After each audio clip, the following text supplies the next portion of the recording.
या बघा कापण्या मस्त खुसखुशीत झालेल्या आहे, अजिबात वातड झालेल्या नाही, चवीला एक नंबर लागतात। आज आपण प्रत्येक मराठी घरात आषाढ महिन्यात केल्या जाणाऱ्या पारंपरिक पद्धतीने कापण्या कशा करायच्या ते पाहणार आहोत। या कापण्या चवीला खूपच छान लागतात आणि बनवायलाही खूप सोपे आहे।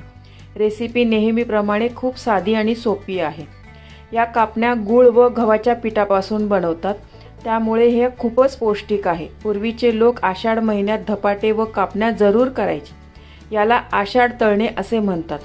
अशा या आपल्या पारंपरिक रेसिपी नवीन पिढीलाही जरूर कळल्या पाहिजे। आपण हे पदार्थ घरी बनवले तर नक्की त्यांना यांची आवड निर्माण होईल। बाहेरचे पिझ्झा, बर्गर आणि हेल्दी खाण्यापेक्षा आपले पौष्टिक पदार्थ दिलेले कधीही चांगले।